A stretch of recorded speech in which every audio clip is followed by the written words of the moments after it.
Hello दोस्तों, rail मित्रा के इस एपिसोड में आपका स्वागत है।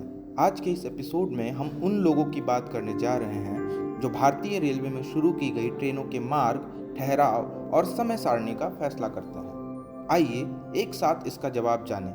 लेकिन सबसे पहले अगर अभी तक आपने हमें सब्सक्राइब नहीं किया है तो सब्सक्राइब करके बेल आइकन दबाएं ताकि भारतीय रेलवे से जुड़ी महत्वपूर्ण जानकारी हम ऐसे ही आप तक पहुंचाते रहें। दोस्तों, भारतीय रेलवे दुनिया के सबसे बड़े रेलवे नेटवर्क में से एक है, जिसमें 7,000 से अधिक रेलवे स्टेशन और 68,000 मील की ट्रेन ट्रैक शामिल है। भारत में हर दिन 23 मिलियन से ज़्यादा लोग ट्रेन से सफ़र करते हैं। ऐसे में इस नेटवर्क में जो नई ट्रेनें जोड़ी जाती है, उनका रूट, स्टॉपेज और टाइम टेबल कौन तय करता है, यह कभी आपने सोचा है? रेलवे बोर्ड के पास लगभग आधा दर्जन अलग अलग विंग हैं, जिसमें से प्रत्येक के संगठन में अलग अलग भूमिकाएं हैं। जब कोई नई ट्रेन शुरू की जाती है तो यह सबसे पहले रेलवे के परिचालन विभाग यानी रेल उपयोगकर्ता सलाहकार समिति द्वारा प्रस्तावित की जाती है।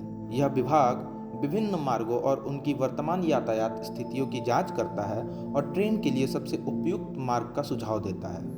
इसके बाद बोर्ड का स्टेशन मैनेजमेंट विंग अपनी यात्रा के बीच में ट्रेन के स्टॉपेज के प्रबंधन के लिए जिम्मेदार होता है। वे स्थानीय अधिकारियों से बातचीत करते हैं ताकि जरूरत वाले स्थान पर ट्रेन का ठहराव सुनिश्चित किया जा सके। एक बार स्टॉपेज तय होने के बाद स्टाफ और परीक्षा विभाग कर्मियों की उपलब्धता और ट्रेन के कर्मचारियों के लिए आवश्यक रसद की जांच करता है। इसके बाद वे स्टॉपेज की संख्या, उनकी अवधि और ट्रेन की फ्रीक्वेंसी तय करते हैं। आपको बता दें कि वित्त विभाग ट्रेन चलाने की लागत और उसके रखरखाव की गणना करता है। इसके बाद ट्रैफिक विभाग वाले सबसे कम भीड़ भाड़ वाले रूटों पर फैसला करता है, जो ट्रेन के साथ साथ अन्य यात्रियों के लिए भी सुरक्षित होंगे। अंत में वाणिज्यिक विभाग यानी कमर्शियल डिपार्टमेंट एक विस्तृत समय तालिका तैयार करता है, जिसमें सभी स्टेशनों के समय, स्टॉप की संख्या और अन्य आवश्यक चीजें शामिल होती हैं। उदाहरण के लिए आप ऐसे समझ सकते हैं कि नई दिल्ली से त्रिवेंद्रम के लिए जो केरल एक्सप्रेस 12,626 बटा 12,625 चलती है, उसके कितने रैक चाहिए। सोमवार को पहला रैक 11:30 पर नई दिल्ली से चला, वह बुधवार को 15:15 पर त्रिवेंद्रम पहुंचेगा। तब तक मंगलवार को नई दिल्ली से दूसरा रैक चलेगा और बुधवार को तीसरा रैक। ऐसे ही सोमवार को त्रिवेंद्रम से 11:15 पर दिल्ली के लिए डाउन डायरेक्शन में पहला रैक चलेगा, वह बुधवार को 13:45 पर दिल्ली पहुंचेगा। तब तक त्रिवेंद्रम से मंगलवार को दूसरा और बुधवार को तीसरा रैक चलेगा।